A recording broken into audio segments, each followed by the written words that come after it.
Magandang umaga. Welcome po dito sa ating programang Pamumuno 2025. Muli ninyo kaming samahan sa isang oras na talakayan na tututok po sa mga adikain, plataforma ng mga tumatakbo ngayong 2025 elections. Ako po ang inyong lingkod, Met Sanding Minion. At syempre po mga kabahagi, ako po naman ang inyong kabahagi sa Himpapawid, Ben Paipon, para sa ating Pamumuno 2025. Okay, so ngayon, Tata Ben, isa na namang exciting discussion ang ating pong itatampok sa araw na ito. Ayan, ay nagtapos po siya ng kursong Commerce Major in Accounting sa Cabanatuan City Colleges noong 1980. Ayun, ako marami tayong mga viewer dyan sa Cabanatuan. Nakakuha po siya ng Master's Degree in Education Management mula po sa Saragossa College 2005.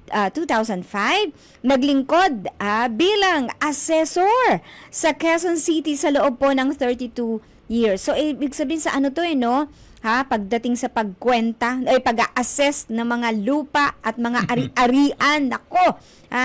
Noong 2020 po, pinalitan niya si Congressman June Datol bilang kinatawan po ng Senior Citizens Party List matapos po ang pagpanaw nito. Okay?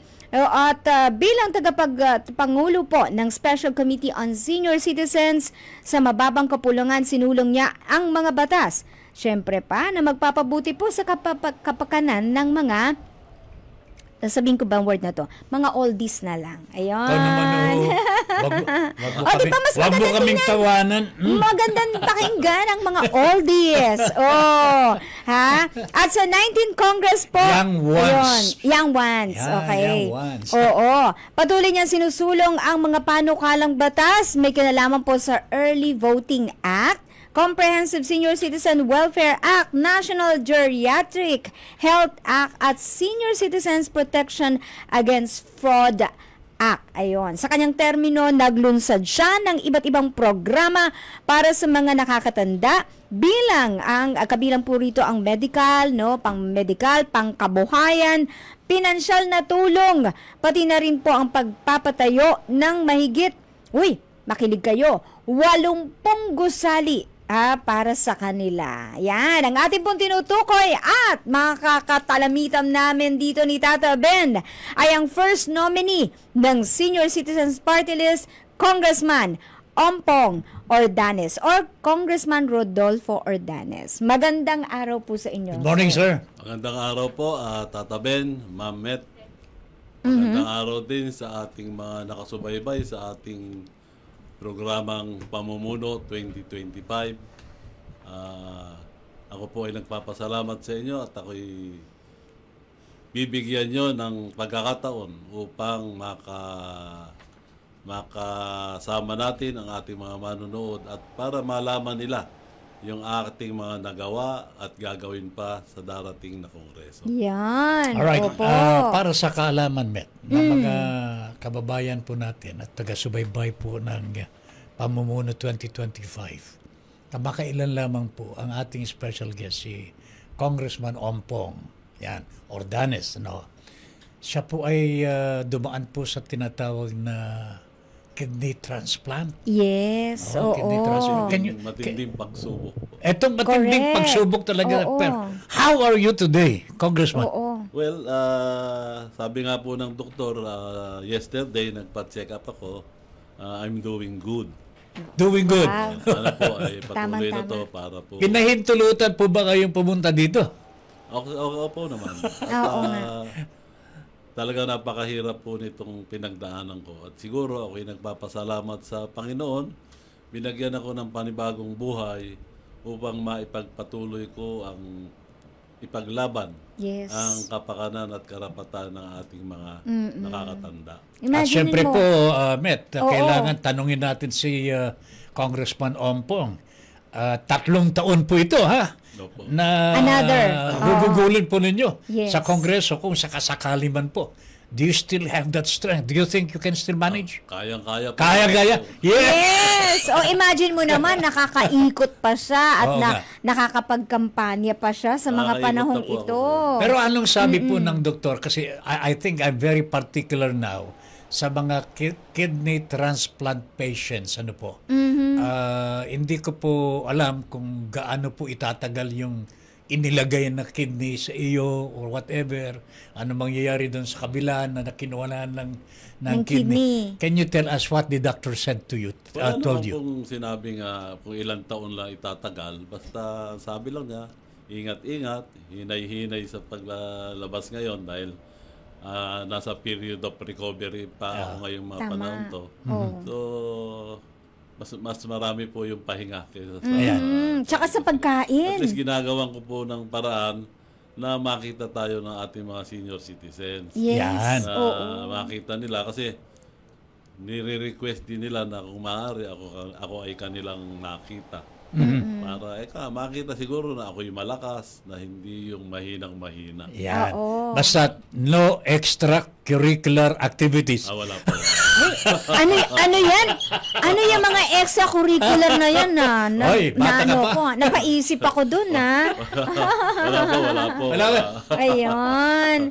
Okay, but Okay, at okay. least, well and good, ang kondisyon ngayon ni Congressman Ompong Ordanes. Okay, so, ito pag-usapan natin, maraming mga, actually, during the pandemic, maraming issue ang lumitaw kaugnay sa mga pangangailangan ng mga senior citizens natin.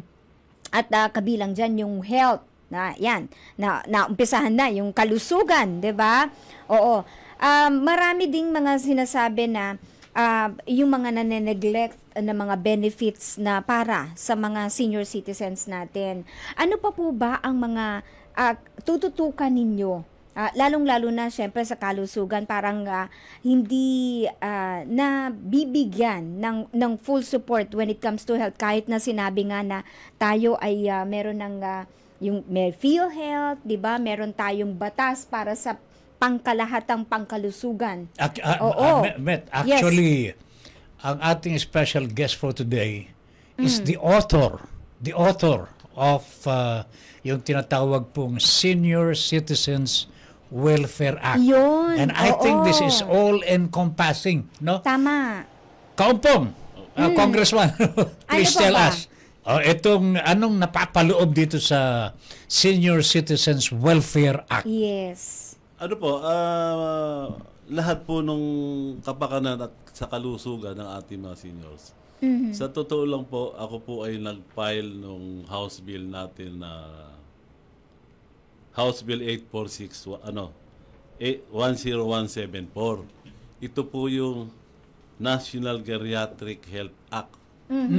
Bago ito, bagong Yes. bill. Ito po ay nakasampa na sa Senado, naisampa na natin. Opo. Pumasa na po sa Kongreso ito. Pasado na po sa Kongreso. Okay. Okay. How Ito about yung Senate? National Geriatric Act na kung saan po bawat rehiyon ay magpapagawa po tayo ng geriatric hospital. Ang hospital po na mangangalaga sa kalusugan ng ating mga senior citizens. Ano ba yung geriatric? Kung meron pong, para po mas malinaw, Opo. hindi po ba yung mga bata ay May pediatric? pedya.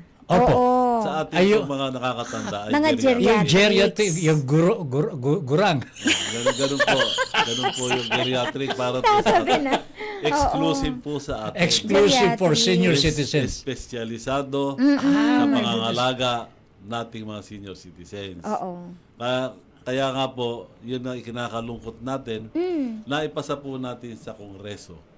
Pero pagdating po sa Nakabimbin. Senado, ay nabimbin. Naku. Gaano katagal nang nabimbin ito sa Senado? May 2024 pa po nasa kanila. So, a year na.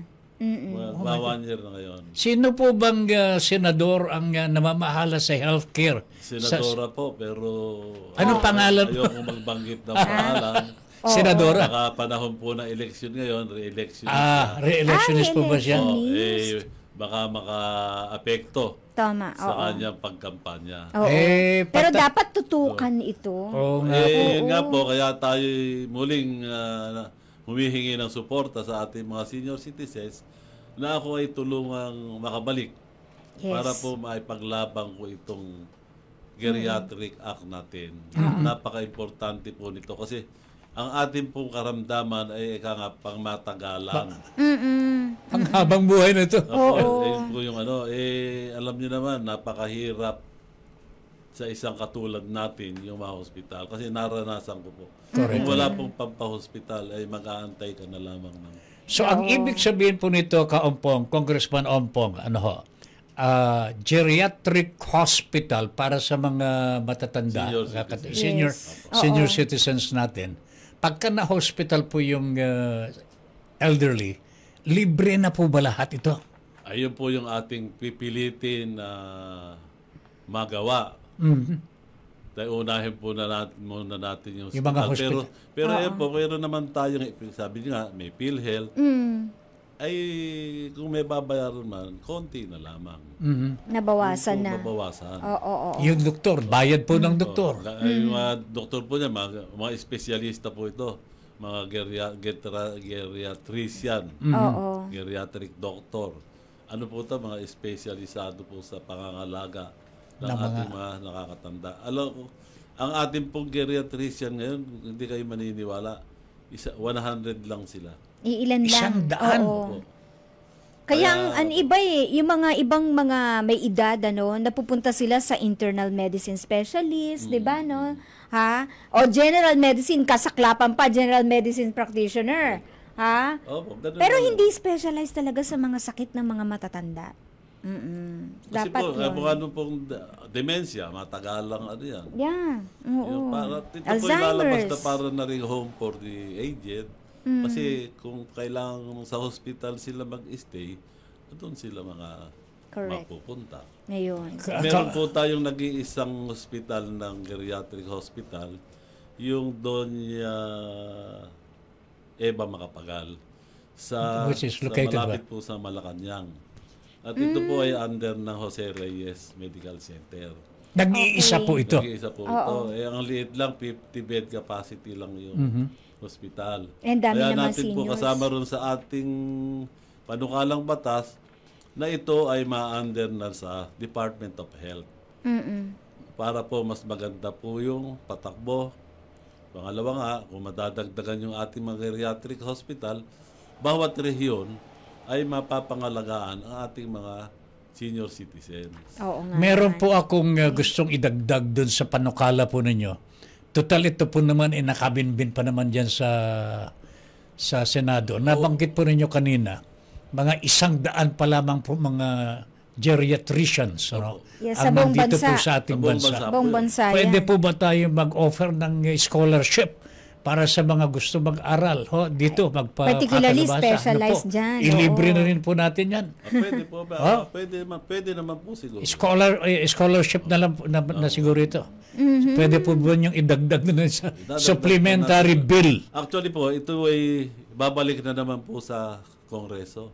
Aha. Back to square one. Yun ang Makikipagpuno masarap. na naman po tayo sa Kongreso. Hindi pwede ba yung supplemental na lang? Ay, hindi Isama na rin ito.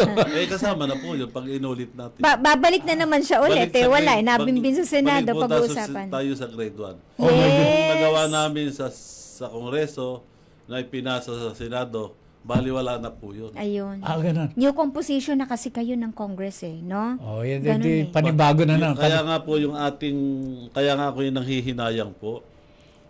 Hindi man lang tayo pinagbigyan ng Senado. Sa katunayan po, ang naiakyat nating House bills para sa senior citizens, 9 House bills po, walang naging batas kahit isa. My goodness. Ayun, ang Mamaya po, masaklap. babalikan Sige. natin yan. Oo, pagbigyan muna natin kanina pang pumipreno si Miss V rito. Mga kabahagi, magbabalik agad ang Pamumuno 2025. Pamumuno 2025. Pamumuno 2025. Nagbabalik po ang ating programa, ang Pamumuno 2025. Eto na tataben, balikan lang natin yung mga binanggit kanina ni Congressman Ordanes dito, yung mga bills, ganun talagang nangyayari pagka naiwan at magbabago na naman ng Kongreso, yung composition. Imaginein mo, ang dami palang mga panukalang batas ang naiwan. Na sinulong nila. Oh, Itong Universal Healthcare Act. yun. Akala ko ba naman para sa atin lahat ito eh. Yes. oo. Para bakit sa Senado po mukhang natenga din po ito? Hindi po, yung Universal Health Act, Opo. yun po yung kay Senador JB Ejercito. Oo. Okay. Yung pong Universal Pension Pension. Act na para sa lahat ng senior citizens na kung magiging batas po ay lahat tayong senior citizens ay makakatanggap na ng buwanang pensyon. Na oo, magkano? oo. Opo. Kahit kung ito'y naging batas, kahit po si Presidente Marcos, tayong dalawa po tatabin, makakatanggap po tayo. Ay, At yan po ay naipasa natin sa Kongreso noong May 2024. Ang nakakalungkot, pagdating po sa Senado, ay nabinbina na naman. Kasama po yan dun sa siyam na House bills na naiakyat natin. Alam nyo, nakakalungkot dahil ang mga seniors, sinasabi, wala namang ginagawa yan si Kong Ompong sa sa Kongreso. Sabi niya, tapos ito nga po, salamat, binigyan niyo akong pagkakataon, malaman ng ating mga senior citizens na siyam na House bills yung ating iniakyat sa Senado. Pero wala pong nangyari. So, mabalik na naman po tayo sa grade 1. Banggitin nga po ninyo yung siyam na bills na nakaakyat na po sa Senado, galing po sa inyo, na hindi po inaksyonan. Ito po, isa-isahin ko. Opo. Universal Pension Act, Early Voting Act nating mga senior citizens na kung ito po ay naging batas, ay napakanginhawa sa atin ngayong panahon sa darating na halalan. Dahil makakaboto tayo 1 week before election. Hindi po natin kailangang makipagsiksikan sa presinto. Hindi natin kailangang magtiis ng araw. Yes. Malaking ginhawa po sa atin to. Hindi po ito naging batas. Pero kung ang mga elderly ngayon pwedeng bumoto ng 5 a.m., di ba? Tayo po ay nagpapasalamat kay Chairman George Garcia dahil binigyan niya ng oras ang mga senior citizens. 5 a.m. to 7 a.m. Oo. At ganoon din po, meron din, pwede ring bumoto ang senior citizens sa mga malls. Kaya ako Mas nagpapasalamat komportable. po kay Chairman Garcia. Pero hindi batas po yan, ha? Hindi po. Parang ano lang ni... Regalo po ng COMELEC. Regalo ng COMELEC. Pauna nila para... Pero yung bill po ninyo, that would give advance voting for senior citizens. Early voting. Dapat Hindi pala, po pumasa sa Senado. Opo. 1 week pala dapat. 1 week before inaano election sila. po. 1 week tayo nga pwedeng bumoto. Correct. Na hindi tayo... Magbabadali. Hindi po. Yes, kasi po, karamihan sa ating senior citizens, hindi po nakakaboto dahil kamukha po ng mga may sakit, ayaw payagan ng pamilya. Correct, correct. So, hindi sila nakakaboto. Crowded eh. Ito, ginawa natin para, ma-exercise ng ating mga senior citizens yung karapatan nila na bumoto. Mamili ng mamamahala sa ating pamahalaan. Correct, correct. Pero hindi rin po tayo pinagbigyan. At least meron silang 5 days na pagpipilian 7 kailang days boboto. po. Di ba? 7 days, 1 5 week days po yan eh. Opo. Opo. Okay po, ito Next. po yung iba, Comprehensive Senior Citizen Welfare Act. Ang layuning mapagbigay ng komprehensibong programa sa nutrisyon para sa mga senior citizens at palakasin ang ating kasalukuyang Philippine Nutritional Framework. Dahil tayo po ay naniniwala, hindi lamang po mga bata ang malnourished. Yes. Marami rin po senior citizens na. Lalo na yung mga senior citizens. Kaya nga po, ito po ay May 2023 pa rin Nasa Senado. Hindi rin po gumagalaw. Hindi rin po gumalaw. Hindi gumalaw. Oo. At yun nga po, yung binanggit ko kanina, National Geriatric Health Act. Isa pa po, Senior Citizens Protection Against Fraud Act. Kasi madaling lukuhin tayo mga senior citizens, yung mga scam na yan. Opo, lalo na ngayon. Kaya nga po, ipinasa natin sa Kongreso bilang proteksyon sa ating mga senior citizens. Ano Hindi nangyari rin po sa batas. Senado yan? Wala pong nangyari. Wala rin. Ito po, enhancing the discount on the purchase of goods and services of senior citizens and PWDs. Ito po, ibig nating linawin, yung mga promotional offer, promo price, dapat tayong mga senior citizens ay bigyan din ng discount. Ng yung 20% discount sa atin. Kasi po, itong promo price, sa aming pag-aaral, ito ay regular price.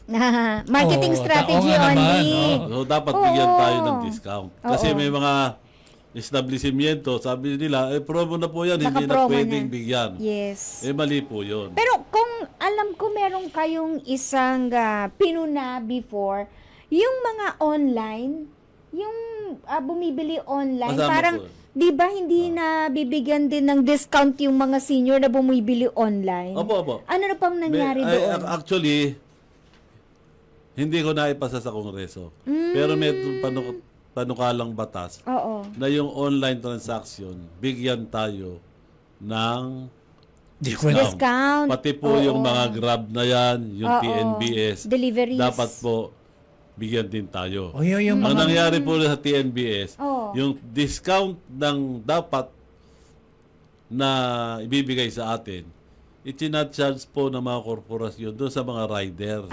Oo nga. Kawawa sila. Kaya po, ginawan din natin ng paraan. At magpapasalamat ako kay bagong DOTR Secretary na nagpalabas siya rin administrative order na yung pong mga discount na kinakarga sa mga riders ay ang kumpanya ang mag-shoulder. Hindi po dapat sa mga riders. Tama naman. Malaking bawas po yan sa kita ng ating mga riders and drivers. Opo. Ako, meron na yatang pinalabas na order si Secretary Vince Dizon. Kaya nagpapasalamat po ako sa kanya. Ayan, mabuhay ka, Secretary Dizon. Ito pa po yung eGov PH Super App Bill na nais paunlarin ang eGov PH Super App ng DICT para i-digitize ang senior citizens ID at gawing mas accessible online ang mga serbisyo ng gobyerno sa mga senior citizens. Ibig pong sabihin nito, doon sa digitized ID card, may mga super app po yun. Pwede niyong sa cellphone, makuha niyo kung anong agency ang gusto niyo para po sa pamamagitan po nitong super app na to, hindi na niya kailangan ng senior citizens na pumunta sa mga agency. Oo nga. Doon lang po sa cellphone. Hindi na mapapagod. Yung mga transaction po na accessible na po. Yung mga transaction ng mga gobyerno. Laking ginawa yan sa mga lalo senior na sa citizens. mga yung walang pwedeng kasama. Kasi di ba mga senior citizen, meron dyan yung mga hirap-hirap na maglakad, kailangan may alalay. Paano kung wala silang alalay? At least ito, hindi na nila kailangan kasi online ma-access nila ang mga government agencies. Kung hindi maalam ang ating senior, nandiyan si apo, si anak, pwede silang alalayan. Correct. Ang gaganda pala ng mga panukala ni Congressman. Parang yung meron kayo yung pang papaaga ang bracket for senior citizenship. 'Di ba? Parang pababain pa, let's say mga 50. 55 daw. 55. So, against po ako ron. Against kayo doon. So, hindi kayo, kumbaga, pabor. Hindi po Bakit pabor. po? Unang-una po, ito lamang mong 60 years old ay hirap na ang ating gobyerno. Hindi na mabigyan ng mga pribilehyo, ng mga benepisyo. Dadagdagan pa po natin. Okay. At marami naman po na 55 years old na malalakas pa. Oo nga naman. Retired na nga po sa atin, gusto pang magtrabaho. Kita nyo, bigyan ko yung example, military and police. After ng retirement nila, 56 years old. Naghahanap po ng trabaho. Anong napupuntahan? Hindi po sapat yung pension. Yung iba, nagsisecurity guard. Nag-military yan, Kaya po, hindi ako pabor na pababain pa yung age ng senior citizens. So 60 years old 60 dapat po, na lang. Yan na po ang dapat. Sa ibang bansa nga po 65 65. Opo. Kasi 60 years old malakas pa rin Kita nyo naman. Si Tata Ben nga, malakas pa rin. Kayo nga po, 7-7 na kayang-kaya pa. Ah, diba? 7-7. Opo. Sabi ko nga, pag kami nagtatanong, ilang taong ka natatanong? Malapit na ako mag-80. Oh. Okay. Sige. Marami pa tayong mga isyong pag-uusapan. Actually, mga mga sana ay natatanggap ng ating mga senior citizens, ha? At yan po ang inaasahan nating isusulong ni Congressman Ompong Ordonez, sa pagbabalik mga kabahagi ng Pamumuno 2025. Pamumuno 2025. Pamumuno 2025. Okay, so eto tanungin natin, merong kasing isa na nais pong mabatid itong isang kabahagi natin. Paano nyo raw po mailalapit ang tulong para sa mga senior citizens, especially dun sa mga remote areas na sabi nga lalong-lalo na po sa mga kanayunan na hindi po naaabot ang tulong. Probably merong mga senior citizens diyan na hanggang ngayon po ay hindi nila nakukuha yung kanilang mga benepisyo, yung mga pensyon nila.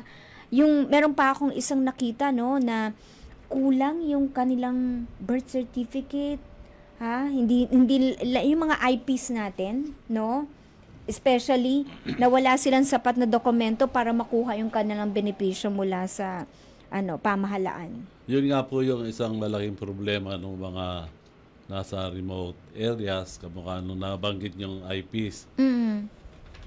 Napakabigat pong problema yun, lalo na kung sila'y nasa kailangan ng pensyon. Napakarami pong hinihingi ng DSWD para lamang sila makatanggap ng pensyon. Yan ay isang problemang malaki ng ating mga mahihirap na kababayan. Pero ang nakikita ko po riyang solusyon, itong mga LGU ang dapat gumawa ng paraan kung paano nilang natutulungan yung mga nasasakupan nilang IPs. Kasi po, nandiyan sa kanila local registry. Oo nga naman, di ba? Nandiyan yung kanilang, yung sa health RH, Rural Health Unit. Opo, yan. Yan po ang dapat natutukan ng mga LGUs. Kasi po tayo naman, ang tungkulin natin ay gumawa ng batas. Ang LGU sa implementation. Apo. So, ang nakikita ko po sa katanungan nyo ay dapat ang gumawa ng paraan ay ang LGU. At saka meron ng NCIP Opo. National Commission for Indigenous People. Opo. Di po ba? Pero gusto yata... May nadidinig po nagagawa ba? ba? Yun nga po ang problema kasi merong National Commission for IPs. Opo. Meron din tayong isang sangay ng gobyerno, yung NAPSI. NAPSI. National, ano ba yun? Poverty, Alleviation. Anti-Poverty Commission yata yun. Opo. Meron silang isang council para rin sa IPs. Okay. Dapat sila po nakatutok dun sa mga sektor na yan. Kasi alam naman natin, nasa kabundukan yan. Kaya sila inappoint doon para pangalagaan yung kapakanan ng ating mga IPs. Meron pa gang nababalitaan po kami na parang bubuwagin na itong NCIP. May nababalitaan po ba kayong ganun? O baka naman gusto nila palitan yung mga namamahala?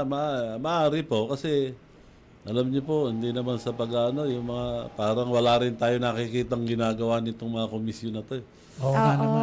Parang pampapogi lang, puro sila PR. Pampadagdag ng gastusin ng gobyerno. Tama. Otherwise, natatanggap na nila ang mga benepisyo talaga. No? Opo. At saka yung mga kapakanan ng mga indigenous people, ang dami-dami pong pangangailangan yan. Edukasyon. Pakarami po. Hindi. Yun nga ang masama. Alam nila yung problema. Hindi naman magawa ng solusyon. Yun po ang dapat natutukan nila. Ayan. So ipaubayan na po natin sa mga existing sa mga ahensya ng ating gobyerno. Particularly even the local government units. Opo. Na siyang may sakop po sa mga dapat sila indigenous people. Dapat sila po talaga manguna dyan. Ayan.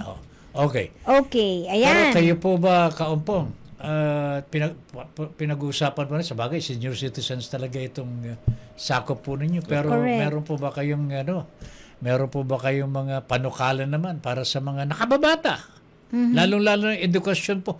Ang edukasyon po natin ngayon parang hindi tumutugon sa talagang... Totoo naman po. Alam niyo po, ang atin lang tinututukan dyan, yung sa mga edukasyon, yung mga apo at anak ng mga senior citizens ay magbigyan ng educational assistance.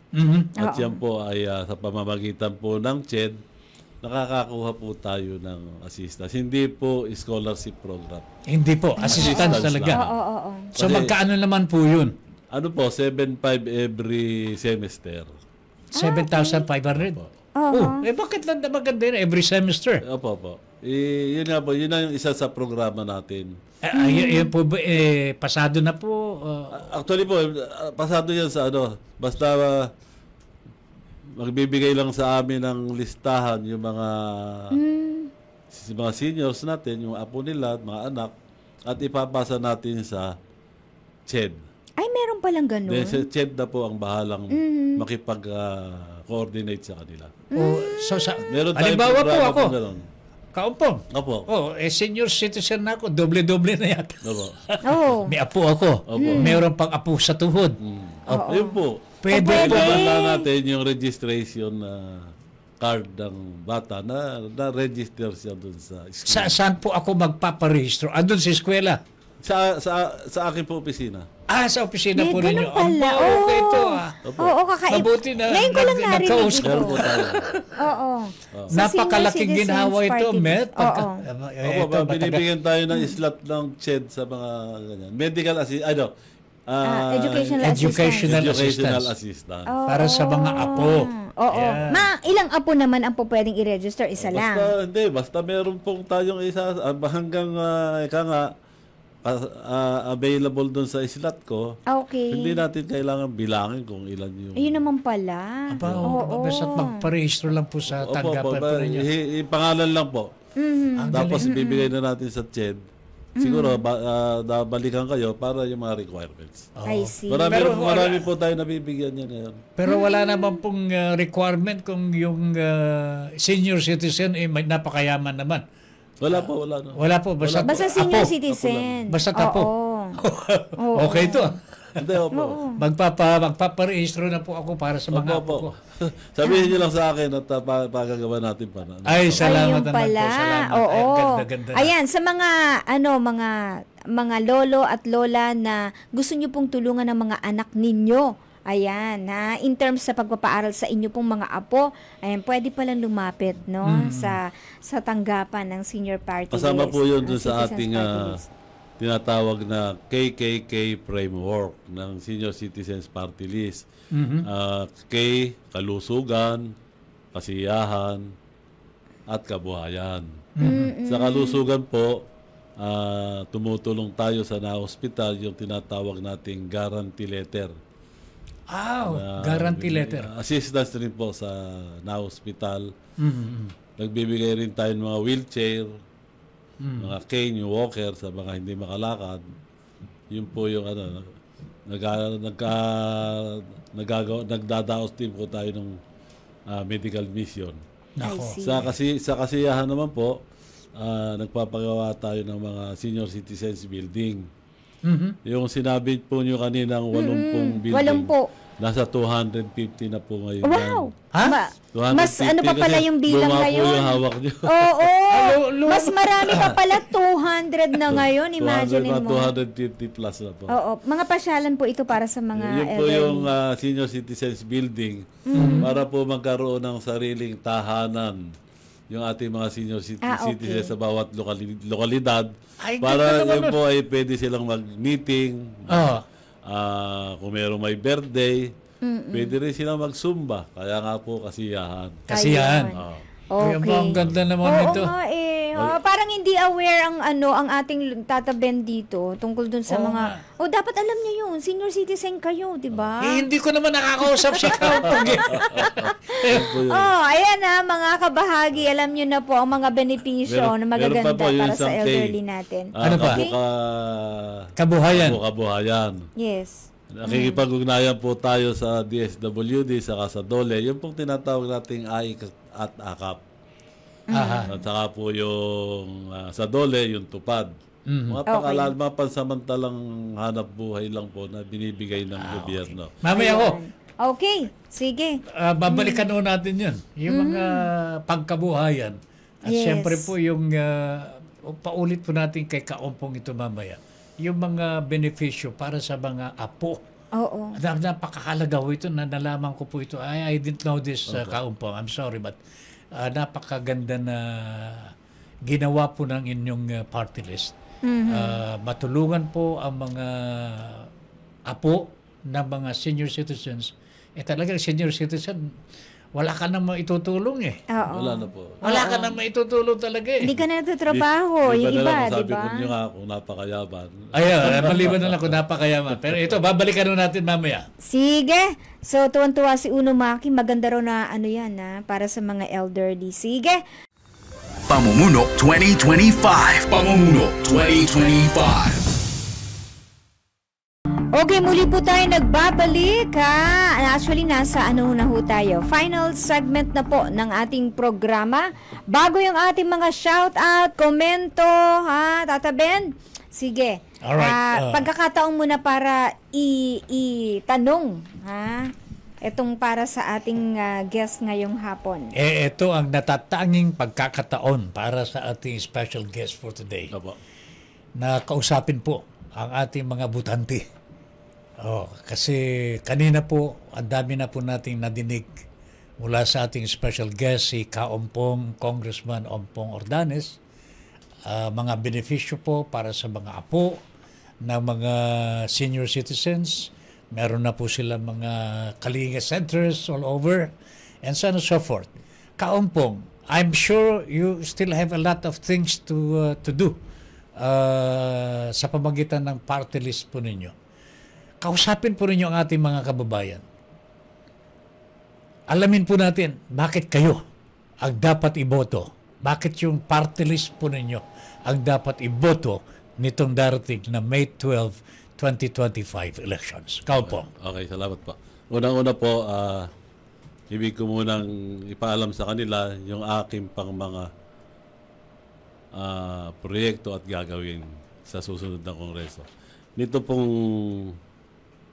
December 2024, tayo po ay naghahain ng resolusyon na nag-aatas sa Secretary ng Department of Health na tanggalin na po yung purchase slip booklet na pag tayo ay bumibili ng medisina.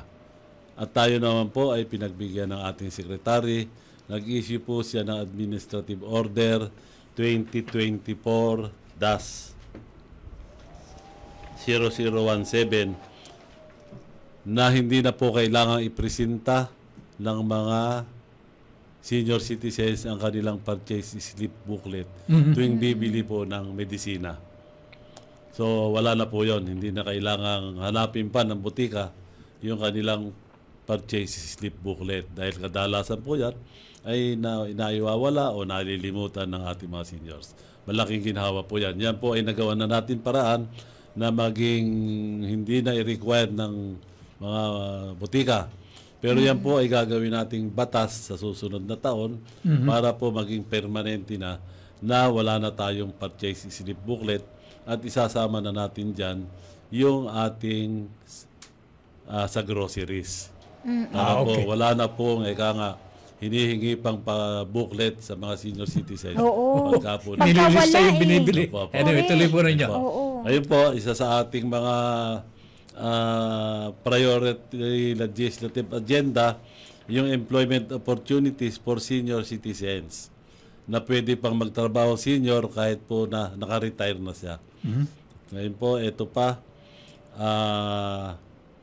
an act increasing the discount rate ng monthly electric and water consumption natin. Sa ngayon kasi 5% lang ang discount ng senior citizens, ay gagawin po nating 15%. 5% lang po. Opo, gagawin natin. Ang ibinibigay po ng Meralco na diskwento Mga utilities. sa utilities po. Opo, 5% lang. Ano po ang porsyento Gagawin na gusto natin niyo? 15%. Bakit hindi po 20 din? Alam po, nagkaroon tayo ng mga pag-hearing, pagdinig sa Kongreso, marami pong opposition, lalo na yung mga electric company. So, nag-come up na lang po kami, 15%. At least, 15%. Compromise agreement na po ba yan? itinaas natin ng additional 5% pa. So, how much will be the Mga discount? 15%. 15% na po. Opo. More or less approved na yan. Opo. Hindi ba, ito ipaglalaban natin sa susunod na Kongreso pa rin. Okay. Okay. Hindi po natin natapos eh. Meron pa po yung exclusive 3% budget for senior citizens. Kasi po ito, sa ngayon, 1% lamang ang inilalaan ng mga LGU sa ating seniors, kasama pa kahati pa natin yung PWD. Kaya po, gagawin natin 3% exclusive For sa senior citizens. Nandiyan din po yung income tax exemptions for all senior citizens. Yan po yung mga gagawin natin. Meron po yung Agricultural Pension Act na yung pong ating mga fishermen and farmers ay mabigyan po ng pensyon sa panahon na hindi na nila kayang magtrabaho. Ibig sabihin, yung mga retirement age sa 65, kahit papano, mabigyan po sila ng pensyon. Malaking bagay po sa magsasaka yun. Ngayon po, ako ay kumakatok sa ating mga senior citizens. Humihingi po ako ng suporta kasi po para po maipagpatuloy ko ang aking paglaban sa inyong karapatan at kapakanan at hindi ko po magagawa ang lahat ng ito kung hindi niyo po ako tutulungan. Yes. Kaya po sa susunod sa darating na eleksyon sa May 12 ay huwag niyo pong kalilimutan yung number 89 po sa balota. 89. 89. Yun po yung Senior Citizens Party List. Huwag niyo pong hanapin yung Congressman Ompong, wala po sa balota yan. 89 lang po. Number 89 Po, lang. sa Senior Citizens Party List po, sinisigurado natin, walang iwanan, walang maiiwan. Ayan. Salamat po. Okay. Oo. Yan po si Kaompong Ordanes, first nominee po ng Senior Citizens Party List.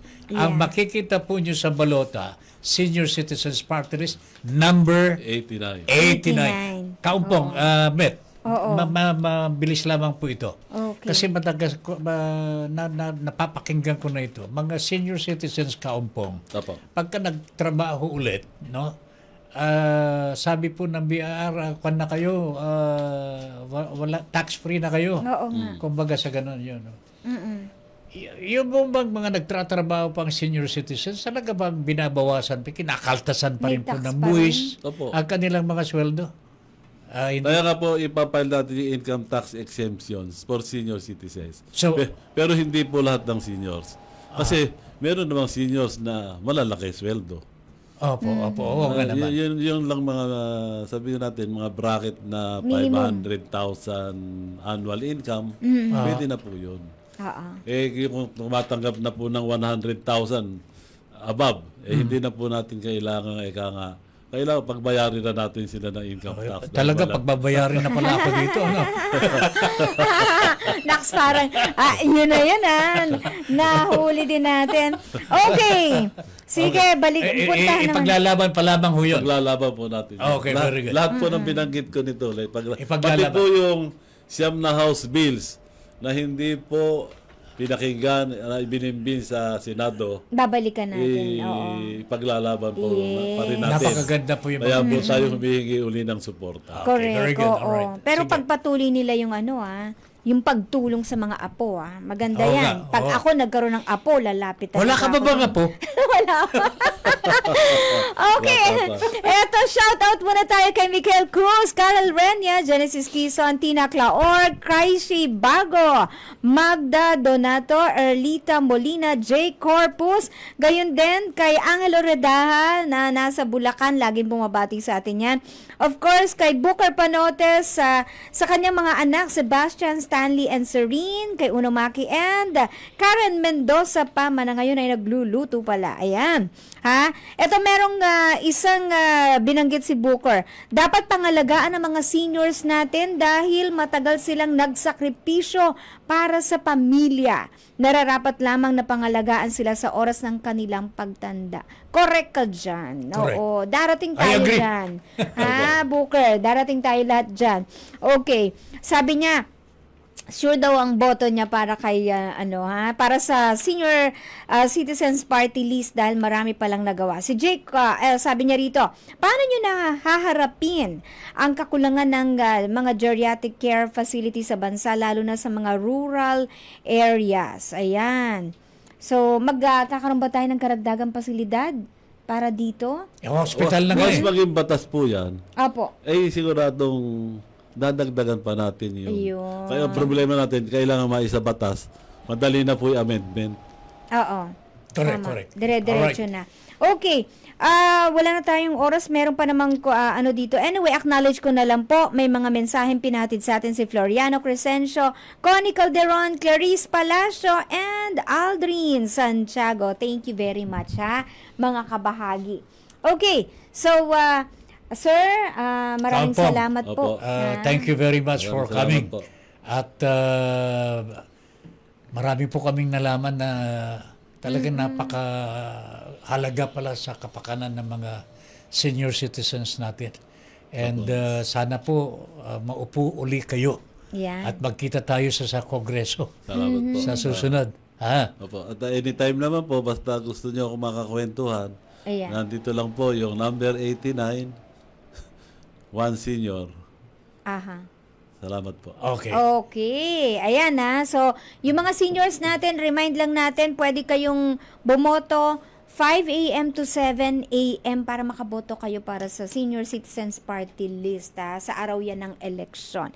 Okay, so mga kabahagi, maraming salamat po sa muling pagsama sa amin dito sa ating programang Humihimay sa mga plano, adikain at mga panukala pang isinusulong ng ating mga tumatakbo ngayong 2025 elections. Thank you very much sa mga nasa production. Of course, kay Miss Ango, our manager, Mr. Ram Alonso, si Fiana Sweet Ferrer na nandito kasama natin sa booth, and si Serge Magat, of course, mula pa rin sa production. Tata Ben? At syempre po, pasalamatan natin ang ating mga technical people sa pangunguna po ng ating technical director.